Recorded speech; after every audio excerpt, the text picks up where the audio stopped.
Hello again. Because America is, relatively speaking, such a young country, there's always been a tendency on the part of those living there to try and extend their history back a bit and suggest some sort of continuity with the old world, hopefully dating back before the arrival of Columbus in 1492.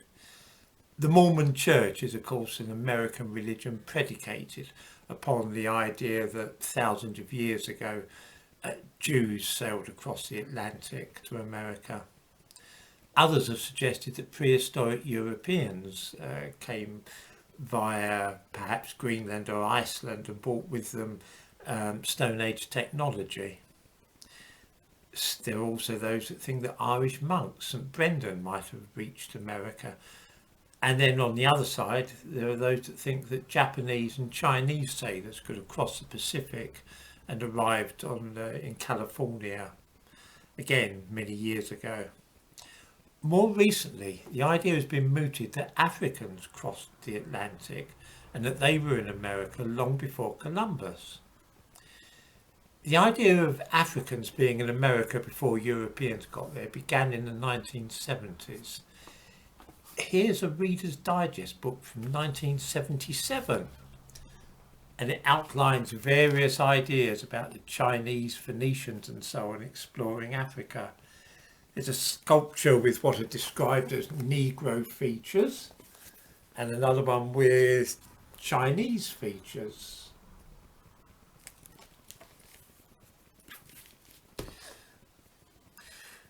These are supposed to suggest the presence of Africans and Chinese people in North America before Columbus.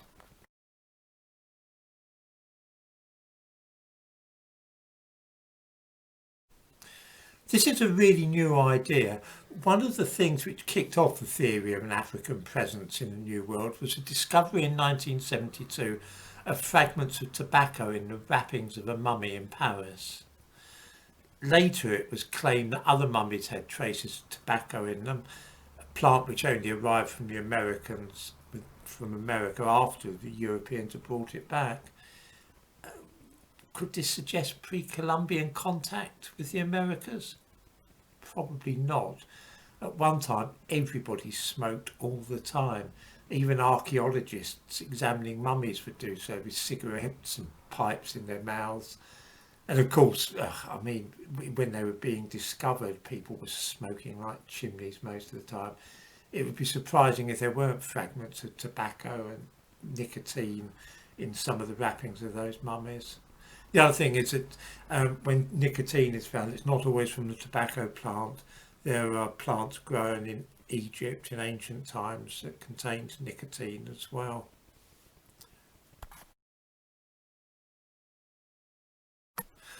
It's most likely that simple contamination since the mummies were unearthed accounts for the tobacco, especially when you consider how many of those mummies have been moved about over the years and how many different people have examined them and looked at them. Later, in the early 1990s, the claim was made that cocaine had also been found in mummies, but these claims were only made by one or two people. One woman in particular, a German toxicologist, claimed that cocaine had been found in mummies, but the analysis hasn't been possible to be repeated, so there's something a little bit dubious about this idea. Of course, even if there were tobacco and cocaine in ancient Egyptian mummies, that doesn't tell us that Africans crossed the Atlantic. It could have been Phoenicians sailing there and bringing the things back, or even Olmec sailing across the Atlantic to Africa.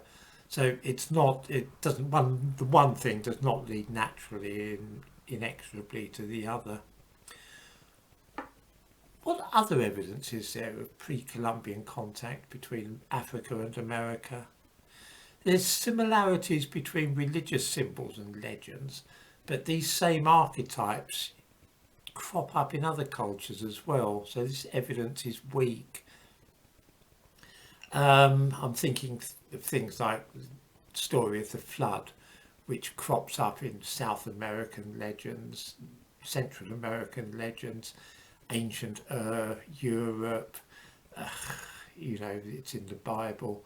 There's quite a few things like that. There are mythic archetypes which seem to crop up throughout human history. So I don't think it's necessary to suppose that the Africans went to America and took with them these stories and legends. Another piece of evidence, or supposed evidence, is the claim that African skeletons have been unearthed in America. Here's a typical example of this kind of suggestion.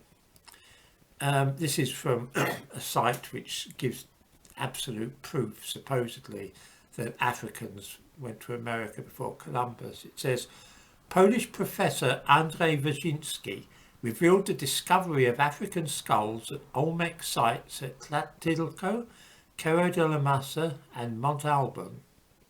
Okay, the first thing I ask myself when I see something like that about a Polish professor is really, of what is he a professor?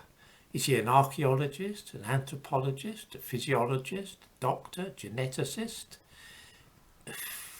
What qualifies him to explain such things, or hold views of that sort? In fact, of course, he's a theologian and a philosopher with no experience at all in any relevant discipline at all.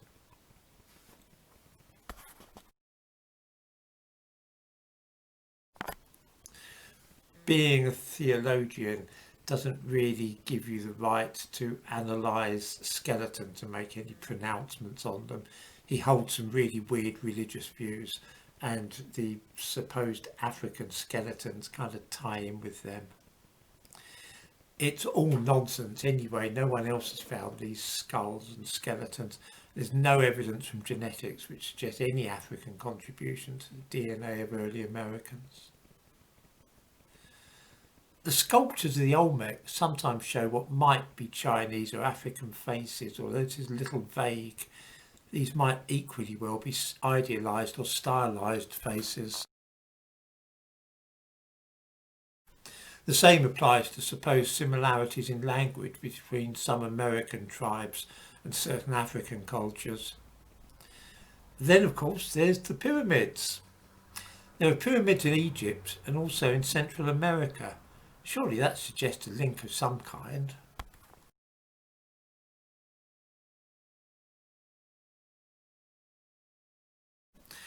Not really. The idea of having a large solid structure which is very broad at the bottom and tapers upward is quite logical and doesn't really require as much knowledge of building techniques as it would to have one rising vertically with walls at right angles like a skyscraper.